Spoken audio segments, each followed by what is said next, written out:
mendengarkan orang yang baca Al-Quran. Jadi kalau ada orang baca Al-Quran, itu betul-betul didengarkan oleh malaikat. Sebagian dari orang yang baca Al-Quran bisa melihat malaikat tersebut. Dan kalau orangnya hebat, bahkan orang yang enggak ikut baca pun bisa ikut lihat malaikat itu. Judulnya bisa ya, judulnya bisa. Tentunya kita berbicara pakai dalil atau penjelasan dari yang paling jelas, yaitu Nabi Muhammad Sallallahu Alaihi Wasallam.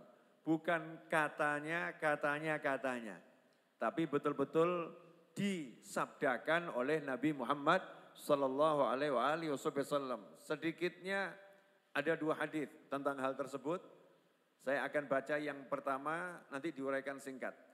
An Abi Sa'idin Al-Khudri radhiyallahu anhu anna Usaid bin Hudairin bainama huwa lailatan yaqra'u fi mirbadihi idh jalat farasuhu faqara'a thumma jalat ukhra faqara'a thumma jalat aidan qala Usaidun fa khashitu an tata'a Yahya faqumtu ilaiha fa idza mithlu dhullati fawqa ra'si fiha amsalus suruj arajat fil jaw hatta ma araha qala faghadawtu ala Rasulillah sallallahu alaihi wasallam faqultu ya Rasulullah bainama ana al-barihah min jawfil laili aqra'u fi mirbadi idh jalat farasi faqala Rasulullah sallallahu alaihi wasallam iqra' ibn Hudhair qala faqara'tu thumma jalat aidan faqala Rasulullah sallallahu alaihi wasallam iqra' ibn Hudhair qala faqara'tu thumma jalat aidan faqala Rasulullah sallallahu alaihi wasallam iqra' ibn Hudhair qala fansaraftu wa kana Yahya qariban minha khasyitu an tata'ahu fara'aitu mithla dhullati fiha amthalu surud arajat fil jaw hatta ma araha faqala Rasulullah sallallahu alaihi wasallam tilkal malaikah kanat tastami'u laka walau qara'ta la asbahat yaraha an-nasu ma tastatiru minhum rawahul Bukhari. Juga Muslim ya. Jadi hadis riwayat Bukhari dan Muslim. Tentang seorang sahabat yang bernama Usaid bin Hudhair. Ya, radhiyallahu taala anhu wa an nabi. Usaid bin Hudhair ini punya anak namanya Yahya. Punya anak namanya Yahya. Beliau punya rumah, di rumah itu ada tempat untuk menyimpan kurma. Itu namanya mirbat. Ya, mirbat itu tempat untuk menyimpan kurma.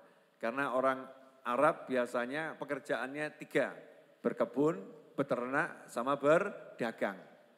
Karena itu punya gudang untuk naruh kurma. Nah di gudang itu juga sekaligus tempat parkirnya kuda. Tempat parkirnya kuda, sekaligus anaknya juga tidur di situ, namanya Yahya. Malam hari dikatakan di sini di pertengahan malam, min jawfil lail. Ya, malam ketika gelap gulita, malam ketika sunyi, ketika hening, saya membaca Al-Quran. Ternyata kuda saya tiba-tiba jalat itu apa ya? Jadi liar, ya, jadi liar, meloncat-loncat dengan mengeluarkan ringkikan yang keras. Pernah menirukan ringkikan kuda? Ajak ngomong mirip ya, awas awak. Itu ringkikan kuda. Kudanya meringkik-ringkik. Maka berhenti membaca. Membaca. Kemudian setelah itu beliau membaca lagi. Ternyata kudanya semakin kenceng liarnya. Semakin melonjak-lonjak. Akhirnya Usaid bin Hudhair menghentikan bacaannya. Karena takut nanti kalau kuda tadi menginjak anaknya. Ya, takut kuda tadi menginjak anaknya.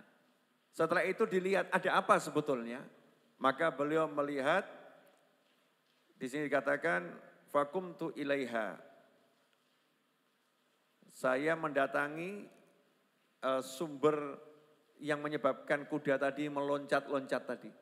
Ternyata itu ada satu cahaya, ya seperti payung dengan beraneka ragam surut. Jadi ada lenteranya macam-macam.